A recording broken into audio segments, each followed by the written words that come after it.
mbokk yi asalaamaaleykum nuyuwaat naa leen bu baax a baax mbokki internet Tivactu TV ginnaaw bu ñu sante yàlla julli si yonent bi sallallahu alayhi wa sallam ñu ngi jiital si nuyoo bi le xalif général des Tidianes Serigne Babacar Sy Mansour ak waa kër Maam Seydi Hadji Malick yi nekk fii yëpp ak këru diine yi nekk fii yëpp seen émission géew bi dikkaat na fii ñu ko daan defee place Seydi Hadji Malick fii ci entrée Tivaouane tey nag ñu war cee dalal koo xamante ni daloon na nañ ko fii nii defoon ak moom émission ñu joxe woon rendez-vous ne bis buñ si yegsee dinañ ko dalalaat ñu yegg si war kaa dalalaat kooku mooy sama grand sama xarit Momadou Diouf maa ngi lay nuyu. Pape Doudou maa ngi lay fay di nuyu mbokk internet yëpp yi ñuy suivre à travers Tivaouane Actu. waaw Momadou ginnaaw buñ la remercier ci accepté bi nga accepté suñu invitation dañu bëggoon a xam ginnaaw ay bés bi ngeen commencé campagne bi ngeen ànd ak seen leader Mamadou Diagne Sy Mbengue fàttali ni yéen a ngi si Benno Bokk Yaakaar di socialiste ngeen dem si ay meeting dem si ay caravane dem si ay visite de proximité lan ngeen mën a jàpp ci xayma ci meeting bi ngeen jot a def ak nit ñi ngeen jot a dajeel. bon je crois que ni rencontre yi moom tàmbali nañ ko bien avant campagne électorale bi je crois que ni démb bu ñu tollee Kër Maas moo nekkoon 70e rencontre bu ñuy am ci à travers les quartiers bon ñu ciy optimiste tamit ci li ñuy dégg population bi di ko wax jëmale ko ci suñu candidat le maire Mamadou Diagne Sy Mbengue bon peut-être que ni lu ñuy wax rek que ni lépp mënta mat comme on dit daanu dajul suuf mais nu population bi di ko accueillir ak tamit par rapport ak discours yi ñuy dégg bu ñu dee def ay proximité ay porte à porte wala ay VAD discours bi ñuy dégg mooy il a un bilan satisfaisant et que population bi adhéré nañ ci en masse. yaa ko wax léegi daanu dajul suuf lépp mënta mat li nga xamante ni population yi mu nekk mbëbët wala jàmbat bu jugee si ñoom ñëw si yéen loo xamante ni tey jii bu leen yàlla mayee deuxième mandat foofu ngeen war a taxaw suñ ko doon jàpp la lay doon. je crois que ni le problème bu nga xamante ni ñu ngi koy dégg souvent bon côté emploi bon bëri na lu ñu ci jàmbat donte mairie peut-être mënu ci lu bari su fekkee amul ay pexe mais ak yi nga xamante ni mbébét nañ ko ak partenariat yi nga xamante ni am nañ ko ak usines yi nga xamante ni yëpp dinañ implanté wu dans la commune yaakaar naa ni bon après le 23 janvier autant pour moi bon problème boobu noonu dina nekk un mauvais souvenir pour les jeunes de Tivaouane. lu jëm ci emploi mais côté assainissement gars yi jàmbatuñ leen dara parce que nawet fii xam nga gars yi moom dañuy sonn bu baax. waaw dañ koy jàmbat mais tamit comprendre nañ ko et que tam gis nañ effort yi nga xamante ni état du Sénégal mi ngi koy def ànd ceeg la commune gis nañ ni am na ay avancées bu baax a baax peut-être avancées yooyu ñu def moo tax yenn quartier itam suñ fa demee dañ koy teg comme ay jàmbat. peut-être ab fàttali la rek mooy bu leen ñu fàtte ci la ñu bokk bon ba tax na le maire Diagne Sy Mbengue recevoir na message bi et que tamit xam naa dina ci def kéemtalaay kàttanam pour mën a satisfaire au grand maximum. mais Mamadou dafa mel ni seen candidat muy le maire Diagne Sy Mbengue cette fois-ci dafa jël benn recul déglu jàmbatu population bi li ko nit ñi doon wax duñ ko gis ak yooyu yëpp dafa mel ni daf si tirer benn leçon. waaw c'est tout à fait normal parce que bon vie politique moo mel noonu. soo ci nekkee li la ci war a mën a gën a génne mooy ngay déglu sa population mooy ngay déglu say proches collaborateurs bon je crois que ni loolu noonu def na ko déglu na ñëpp liñ ko war a wax yëpp wax nañ ko comme population bi tamit li mu war a wax ak moom wax nañ ko moom te gis ngeen ko bon dan naka def nag élection yi passé comme élection présidentielle yi passé man bokkoon naa ci ñi nga xamante ne nekkoon nañ à ses côtés doon dem ci kër yi doon dem ci marché yi doon dem ci lieu de rassemblement yi doon def ay VAD yooyu yëpp doon nañ ko def nit ñi doon wax ak yooyu noonu mais tam bii tamit xam nga tout le temps mënoo nekk rek di dugg ci biir kër yi il y a un temps pour travailler et un temps tamit pour faire la politique bu élection jotee nag occasion la da lay ngay gën a mën a am temps pour dugg ci biir kër yi déglu kenn ku nekk xam nga ay njàmbatam kenn ku nekk ay liom loolu c'est tout à fait normal déglu na bu baax a baax population bi instant yi ni gis naa ni mën naa wax ne amul ku ko gën a jege même population bi parce que matin bu nekk mu ngi dem ci quartier yi di dugg kër par kër chaque soir mu dem ci ay rassemblement déglu tamit ay njàmbatu koñ je crois que ni loolu lu am solo la.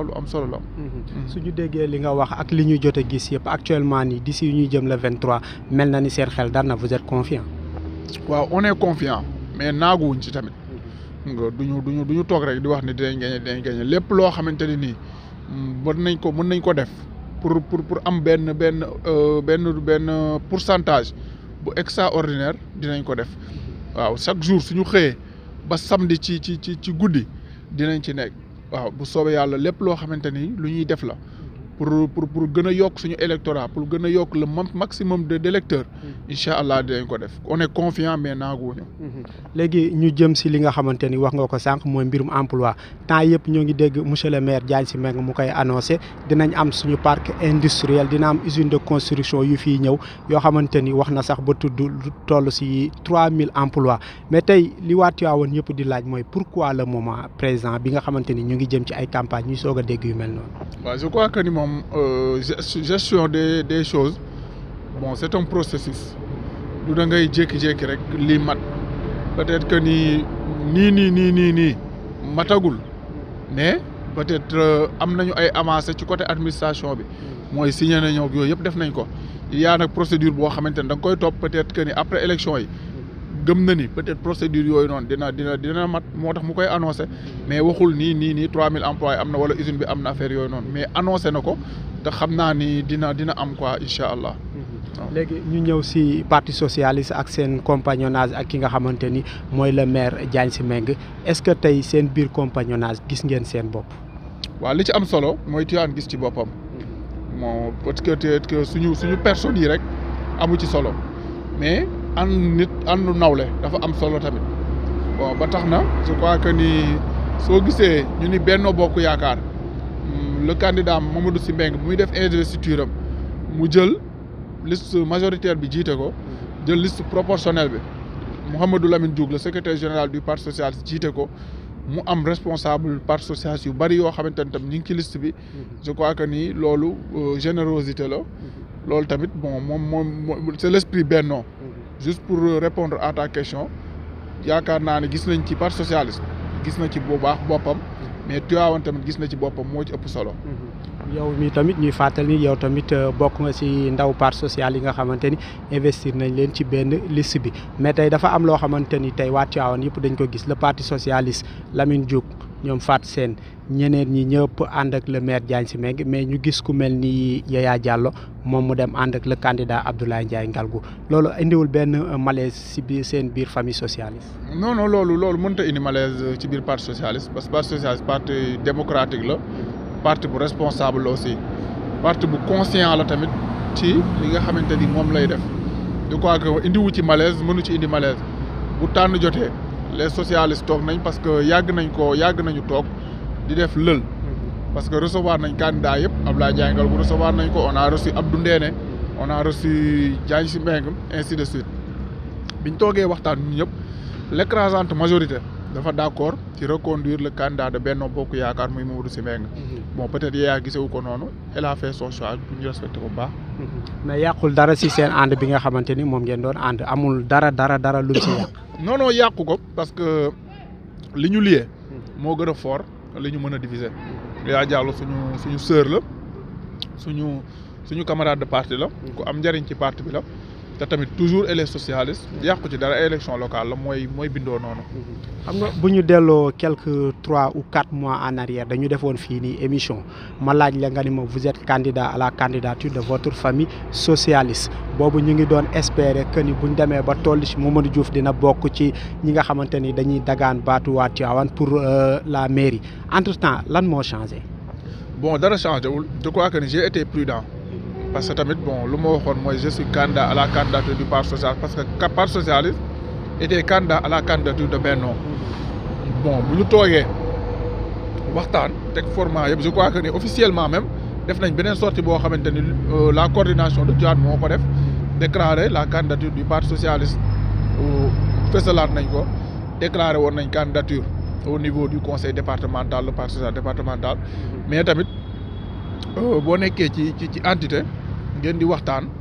xam nga dooni man damay jël lépp nga je crois que ni ci département bi su ma juumul am nañ ci 4 ou 5 candidats yoo xamante ni c'est des socialistes ñu leen ci accompagner conseil départemental tamit bon bu ñu waxtaanee biir Benno bon d'accord nañ nangu nañu tànneefu président ak présidente Aminata Mbengue Ndiaye muy présidente Seynabou Gaye Touré au niveau de Tivaouane tamit bu ñu toogee def suñu lël waxtaan on a jugé nécessaire que ni war nañu accompagner notre frère Mamadou Sy Mbengue ma plier aussi tout naturellement parce que je suis un militant discipliné bi nga xamante ni l'écrasante majorité moom lay destiné wu dama koy def mais tamit di jël en compte l'intérêt de Tivaouane te gis naa ni peut-être que pour l'intérêt de Tivaouane pour le devenir de Tivaouane le meilleur profil c'est Mamadou Sy Mbengue. Pourquoi le meilleur profil c'est Mamadou Sy Mbengue? waaw parce que expérience dafa am solo cursus dafa am solo histoire tamit sa histoire yow ak sa population dafa am solo te Diagne Sy Mbengue je crois que ni depuis le bas âge il s'est très tôt engagé dans les mouvements associatifs je crois que ni bokk na si ñi nga xamante ni même ñoo créé ADER porter des combats aussi pour Tivaouane. Il est administrateur civil, il a été secrétaire général de la mairie de Dakar, il a été aussi le président de la délégation spéciale de la mairie de Dakar, ainsi de suite directeur. Yooyu noonu dafa am solo pour nga mën a am pen pour nga mën a téye mairie surtout mën a mel ni Tivaouane war a wuti ay moyens da nga war a am carnet d'adresse bu baax a baax te je pense que ni mu gisi par rapport ak tam son bilan def na loo xamante ne vraiment mérité na un deuxième mandat mais ñu accompagner ko bu baax. tey daal su ma la déggee jaar-jaaram ak yoon loolu moo tax loolu moo gën a posé sur la balance ba nga xamante ni waa parti socialiste dañ ne nañu ànd ak kii tey jii wax nga ko sànq ku mel ni Abdoulaye Ndiaye Ngalgou seet si woon na leen est-ce que mën nañu jàpp tuuti ci waxtaan bi ngeen waxtaan ak lan moo tax ngeen àndu leen ak Abdoulaye Ndiaye Ngalgou. bon par rapport ak waxtaan yi moom je crois que ni mënuma ci sori. mais nga wax parce que rek pour waa Tivaouane xam exactement lan la leen offrir ak lan moo tax àndoo leen ak moom. non loolu noonu si cercle restreint lañ ko defee te bi ñu koy def tamit dañoo tëju suñu salle mu recevoir ko du moins mu wax ñu wax après tam bàyyi nañu ñu xalaat biñ toogee di xalaat tam ay responsable lañ kenn ku ci nekk wax nga sa position wax nga sa xalaat wax nga noo ko gisee am na ñoo xamante ni nii. Ils étaient favorables pour Ngalgou pour la candidature de Ngalgou ñeneen ils étaient favorables à la candidature de Diagne Sy am na ñoo xamante ne dañ doon wax ne nañ demal suñu bopp luy am jël mais bi ñu toogee waxtaan pendant plusieurs semaines pendant plusieurs jours ñuy tëju chaque jour di waxtaan ba saa yi déggante téléphone ak yooyu yëpp bon jël en compte aussi les orientations et les conseils de nos supérieurs à savoir le responsable départemental ak la présidente nationale.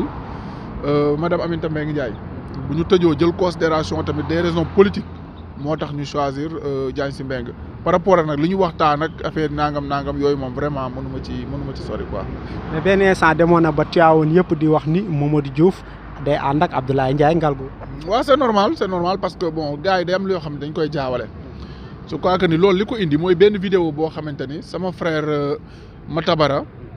dañ doon waaw bi muy def déclaration dafa invité le parti socialiste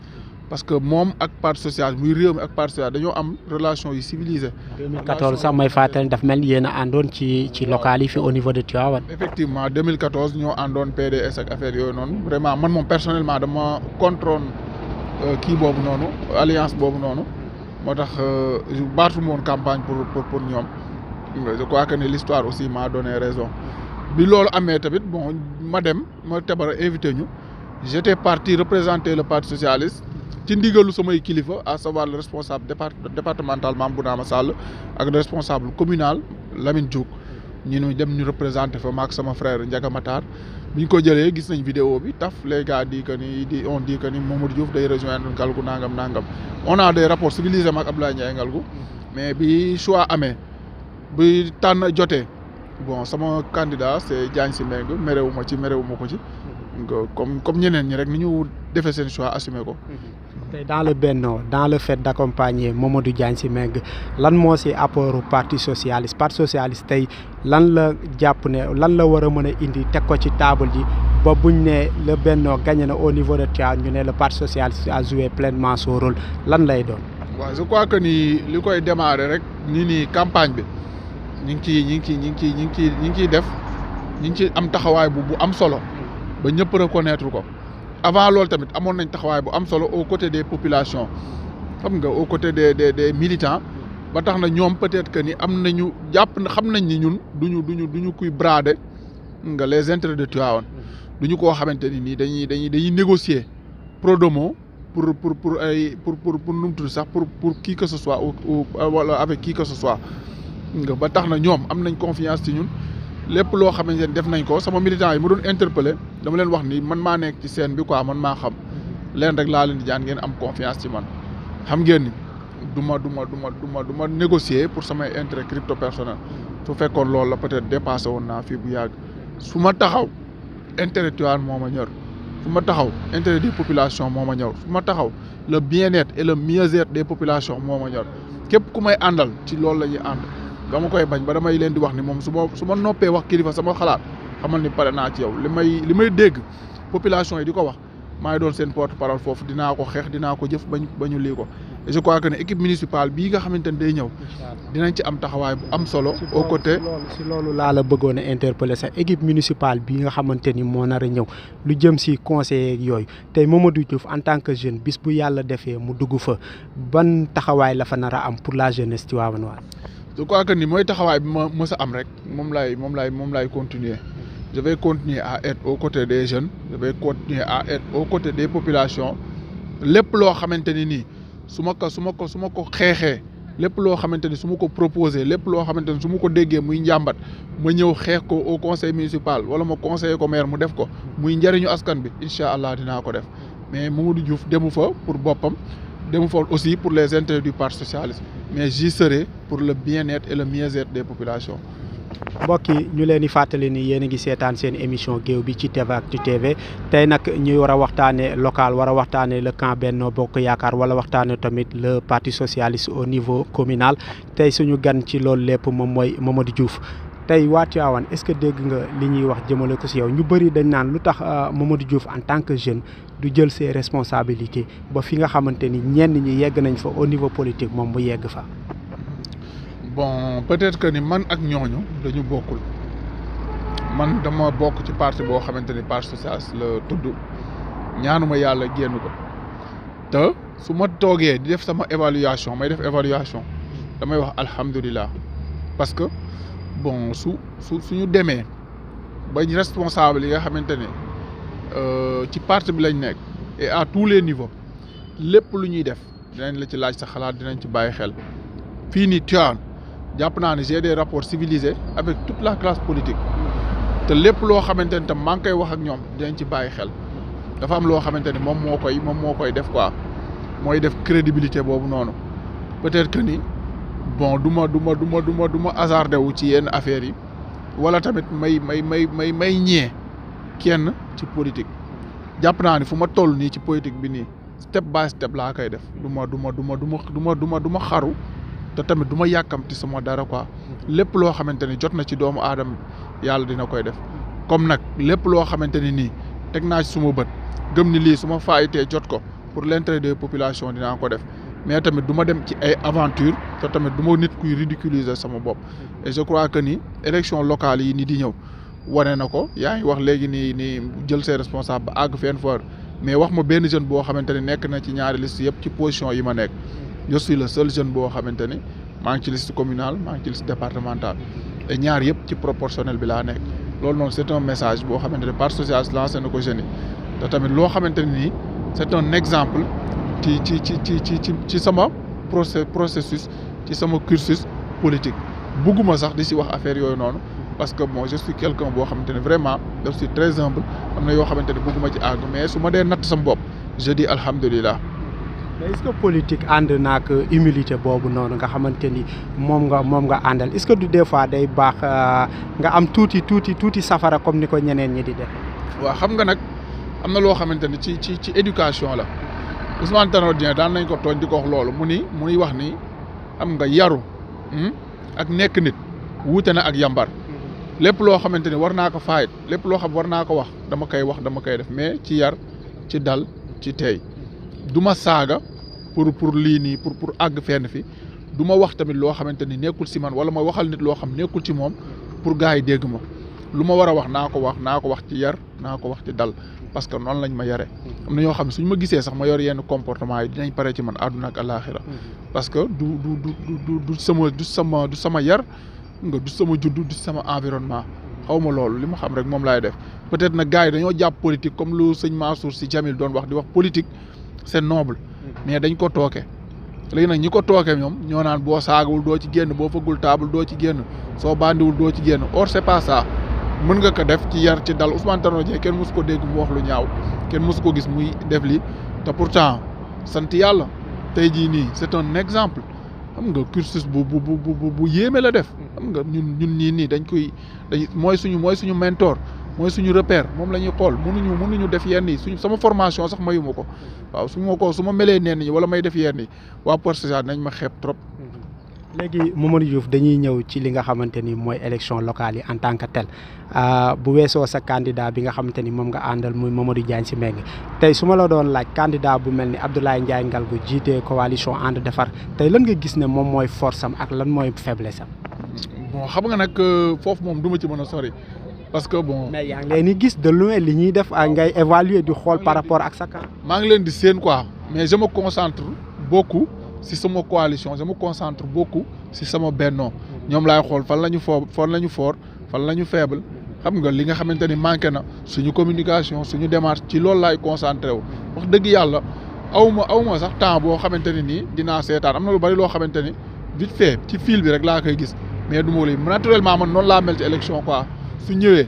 du ma bàyyi benn détail damay calculer ñi des yëpp nag maa ngi leen di bàyyi xel maa ngi leen gis pensa ñu tase si mbedd bi xam nga ñuy ci rue yi boog ñoom ñuy def seen caravane di dem ñun tam ñuy dem mais la ñuy def ak la ñuy kii moom seen force ak seen faiblesse vraiment nekkuma ci loolu noonu quoi ñun daal ci ñun laa concentré wu.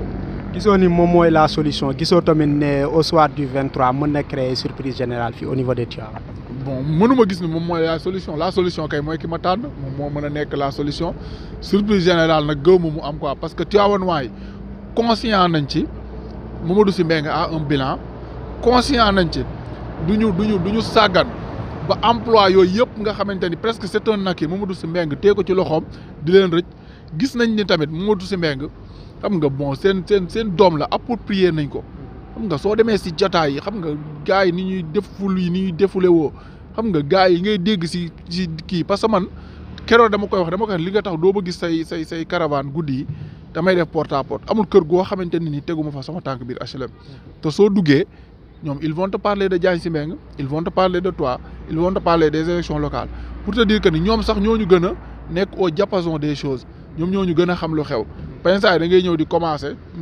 di énumérer le bilan ñoom ñoo lay àggaleel yenn yeeg yooyu noonu waaw. mais ku mel ni tey comme que nangu woo wax si Abdoulaye Ndiaye Ngalgou ku mel ni Demba Diop si moom tamit am na taxawaay biir Tivaouane am na taxawaay par rapport ak kër Seydi Hadji Malick loolu nekk loo xamante ni kenn mënu ko naatable moom tamit wala gisoo ko comme ni ngay bañee gis Abdoulaye. bon pareil rek li may wax ci moom laay wax ci moom taxawaay boobu noonu tamit moom mu am taxawaay bu ko raw la Mamadou Sy Mbengue am ci kër Seydi Hadji Malick et pour te dire bon je crois que ni en 2014. biñ gagné liste bi ki nga xamante ni moo nekkoon favori moom lañ naroon a moom lañ xalaatoon comme mooy doon maire ci camp Diop Sy la nekkoon mais ki nga xamante ni moo fi nekkoon muy suñu kilifa ñun ñëpp yàlla na yàlla yeesal yërmande muy sëñ Abdoul Aziz Sy Al Amine Diagne Sy Mbengue la tànn bërki démb je crois que ni gis nga ko soxna Kala Mbaye réaffirmé na ko ci seen conférence bi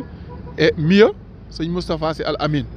jëlaat ko waxaat ko ci kàddu yu leer nañ seen joxoñu papa mooy seen joxoñ ci seen papa joxoñoon ci la ñu nekk et chaque jour da ngay gis adhésion famille Seydi Hadji Malick bu baax a baax si aux côtés de Diagne Sy Mbengue ci délégation yi même da ngay gis famille Seydi Hadji Malick nekk fa Habiba dafay nekk Sidi Sy dafay nekk de surtout soxna Kala Mbaye dafay nekk ak ñeneen ñoo xamante ni dañuy ñëw di ñu rejoindre je crois que ni loolu message la parce que suñ leen ko santul woon ñoom duñ fa ñëw juste pour te dire que ni taxawaay boobu noonu am na ko ñoom ñëpp nag ay jàmbaar lañ def nañ biir Tivaouane ci seen i moyens xam nga ñu bëgg Tivaouane lañ kenn mënu leen koo bañal mais tamit Diagne Sy Mbengue bon ku bëgg Tivaouane la ku liggéey pour Tivaouane la te tamit ku Tivaouane tée la ak fukki loxoom la. yéen dafa mel ni dafa am loo xam ne da ngeen ko bëgg a chantager waa Tivaouane comme quoi boo leen xoolee ba emploi rëcc leen boo leen fi tegul koo xamante ni àndul ak état Macky Sall désigné ko après day metti ci Tivaouane loolu da ngeen ko bëgg a chantager waa Tivaouane wala. non du tout chantage waa Tivaouane kenn du leen chantage kenn mënu leen chanter loo mais c'est des réalités xam nga man su fekkoon nekkul woon loo xamante ne am naa ci lu ma leer am naa ci lu wóor man du ma ci wax juste pour te dire que ni peut-être que du naturellement du ma wax loo xamante ni maîtriser wu ma ko du ma xam wax loo xamante ne xaw ma ci dara mais dama xam ne loolu c'est un acquis et même bu fekkee peut-être même bu fekkee Diagne Sy Mbengue nekkaatu fi peut-être mën na ñëw ci kaw ki nga xamante ni mooy ñëw am intelligence bu Diagne Sy am tamit xam nga bon équipe parce que da cee am solo bi Diagne Sy am peut-être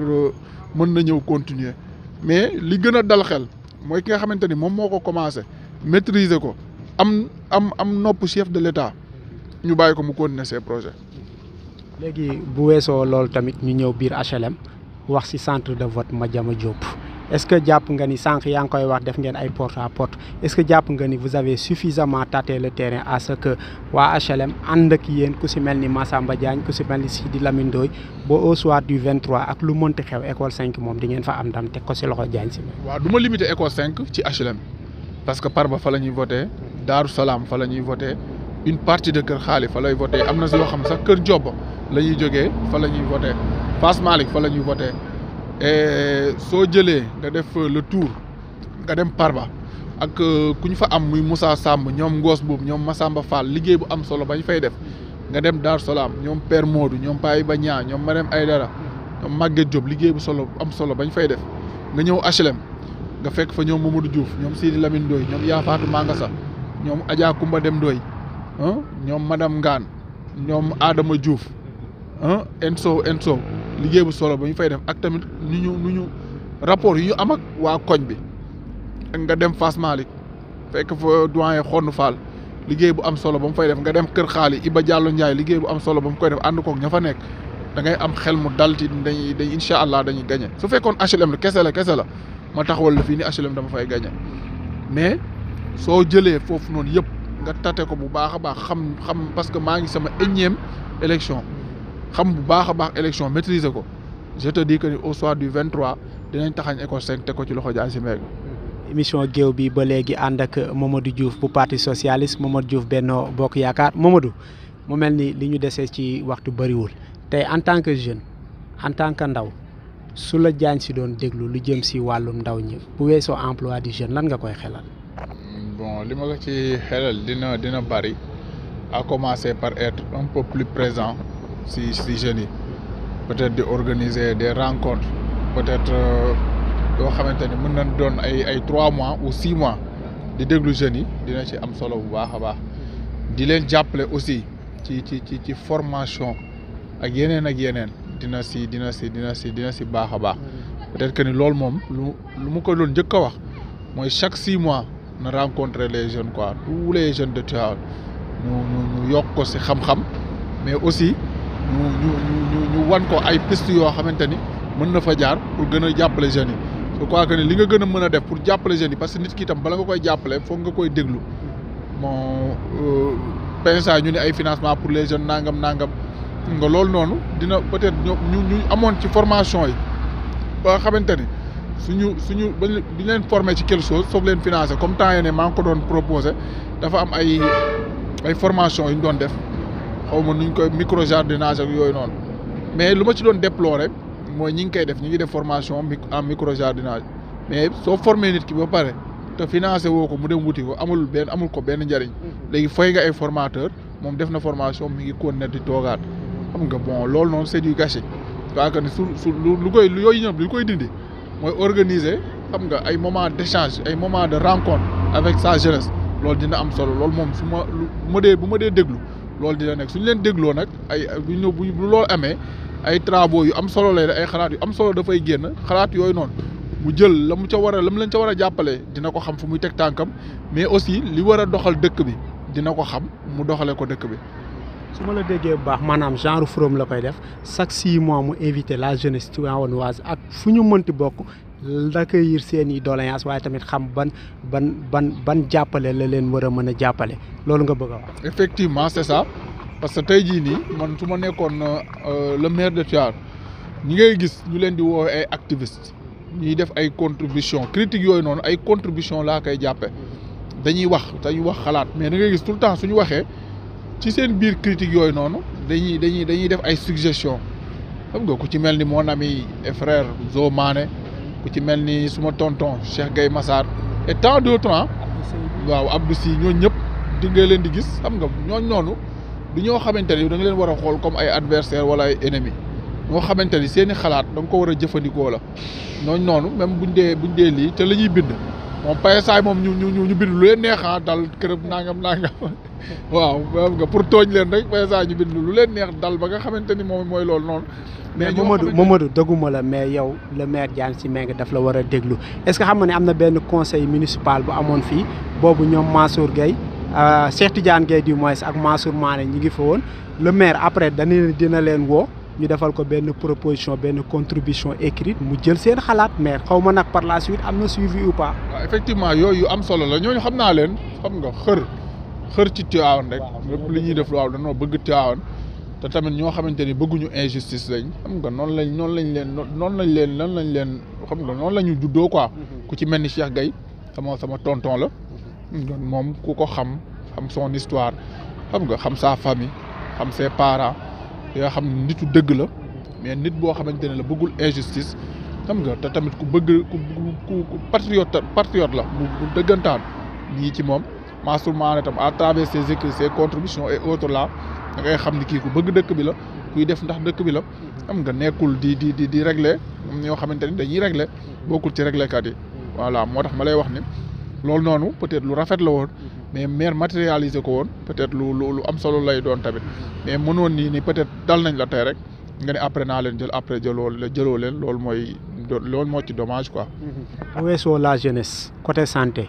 fan la war a accentuer wu pour que Tivaouane ku feebar mën a faju hôpital Mame Abdou temps yee passé doon nañ fa dégg problème ophtalmologue donte nekkul ci compétence am mais hôpital Massamba Sall ba nga xamante ni nit ñi dinañ am accessibilité ci aux soins bu ñu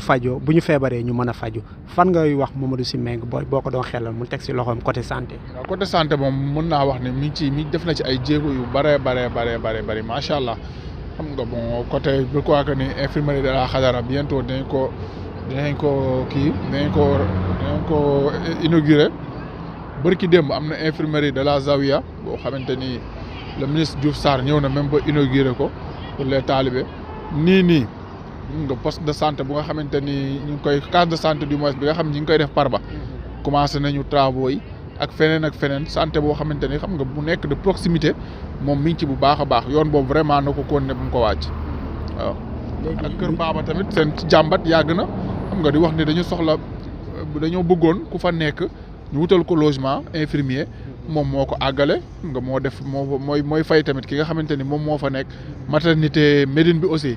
c'est une vieille doléance xam nga tam nii boo demee di nga fekk gars yi di liggéey yooyu yëpp tamit c'est Mamadou Sy Mbengue am na beneen hôpital bu bees de niveau 2 boo xamante ni def nañ pose première pierre bientôt peut-être dans quelques mois dañ ko réceptionner loolu tam c'est bien. bu weesoo loolu quartier rattaché yi mu jéem leen defal lu mel ni dëkkuwaay tali am na mais tamit seeni jàmbat da si bokk mbirum ndox. waaw loolu moom am na je crois que nii kërti na ba am na 15 kilomètres d'adduction d'eau ñi ngi koy def parce que 52. loolu xanaa Lamine moo ko lijjanti. waaw ñoom benn la rek xam nga Lamine ak Diagne Sy Mbengue mënoo leen dissocier xam nga du Lamine mais c'est l'État. parce que peut-être Lamine su nekkul woon foofu position boobu noonu moo tax xam nga PSA tamit dimbali say doomi dëkk bañ àgg ci yenn poste de responsabilité yi day dimbali waa dëkk ba peut-être su fa Lamine nekkul woon du mën a amul rapport ak sëriñ peut-être dina xaw a difficile mais am nañ 54 kilomètres yoo xamante ne am na Tivaouane le ministre a libéré les 15 kilomètres actuellement mu ngi te dina ñëwaat problème ndox moom dans la commune de Tivaouane ça sera un vieux souvenir léegi incha allah. Lamine moom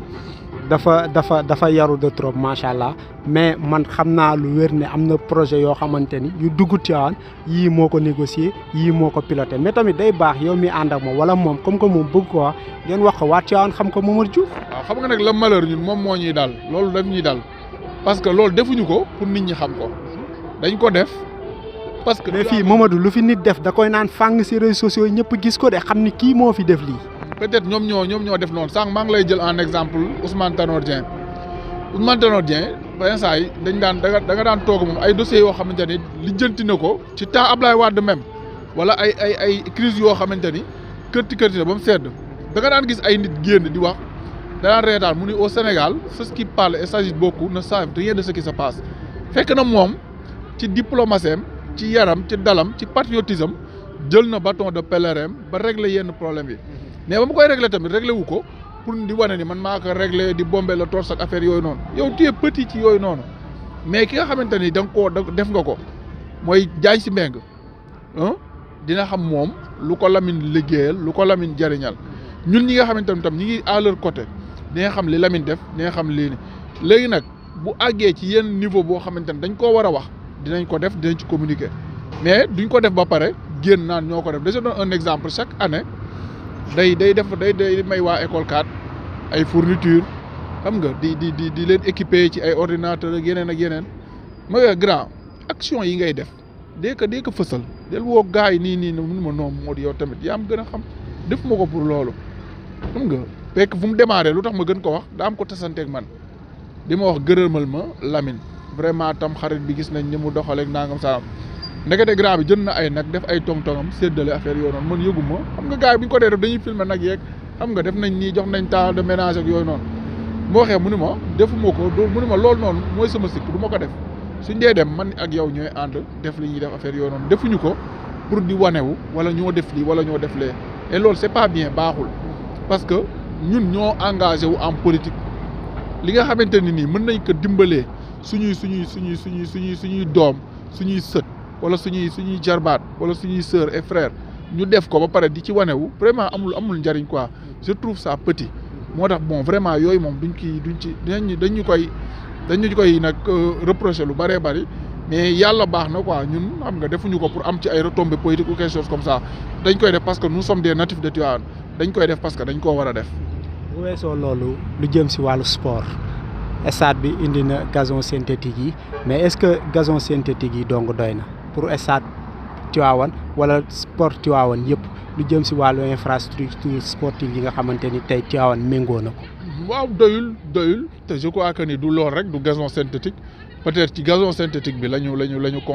concentré wu mais complexe bi nekk CM3 dañ koy réfectionner xam nga en début en début d'année même si je pense bien je crois février ou mars xam nga le budget et tout c'est bouclé xam nga stade bu nga xamante ni day nekk terrain am fële na leen nu mu tudd sax à côté terrain basket bi terrain handball bi yëpp dañ koy réfectionner def ko tamit mu nga xamante ni nii dina respecter normes yëpp dañ koy def xam nga au niveau du terrain tamit mur de clôture bi nga xamante ni mur bu fa nekk gis nañ ni c'est défectueux dañ koy defaraat grille de protection beeg yooyu yëpp dañ koy defaraat nga bon peut-être si gazon synthétique bi la ñu concentré parce que moom lañ doon rêvé mais c'est un tas de projet boo xamante ni infrastructure sportive yi nga xamante ni nekk na fi tamit dañ koy làmbaale dañ koy defaraale. sa émission jeex na kàddu gu mujj gi lan lay doon. waaw di gërëm ñëpp di sant ñëpp di woo nit ñi ci dal xam nga surtout état major yi nga xamante ni ñooy gunge les candidats je crois que ni keroog Daaru Salaam il a fallu de peu musiba am fa ay jaaseeg lu nekk génn fa loolu du Tivaouane ñëpp benn lañ ñëpp ay mbokk lañ am na violence yoo xamante ni waru fi am mësu fi am kon buñ ko fi instauré quoi. di woo tamit ñi nga xamante ne ay doomu taal lañ ay jeunes di leen wax bu leen kenn utiliser ci saaga sa frère wala saaga sa sœur wala saaga sa nijaay pour des élections le 24 dafay am te le 24 kenn ku ci nekk da ngay retrouver waat sa famille kenn ku ci nekk da ngay xëyaat ngeen war a tasawaat affaire yooyu noonu di sa keer sa ndax lan ay politique yoo xamante ni jaru ko nga nañ dem ci dal li ñuy wut nañ ko wut ci dal nañ ko wut en toute responsabilité je crois que ni loolu laay appeler nit ñi surtout la jeunesse di ñaanal yàlla. suma candidat Mamadou Sy Mbengue ak suma grand frère Lamine Diouk yàlla may leen ndam bu kawe seen jot defal ko tamit sama yaay Seynabou Gaye Touré parce que moom tamit maa ngi ci liste boobu noonu foofu noonu tamit moom ak Abdou Ndéné je crois ñoo conduire liste bi di leen ñaanal yàlla tamit ndam lu kawe seen jot parce que ñoom tamit am nañ bilan boo xamante ni vraiment sama xel dal na ci ñoom. mbokk yi loolu moo nekkoon seen émission géew bi tey ñu doon ko séq ak Mamadou Lamine Diouf bu parti socialiste bu Benno Bokk Yaakaar di am yaakaar ne li ñu fi waxtaanee neex na leen lii ñu fi waxtaanee gis ngeen ci seen bopp lii mooy seen télévision Tivactu TV lii mooy seen émission géew bi di leen jox dig daje suba ak beneen candidat jërë ngeen jëf.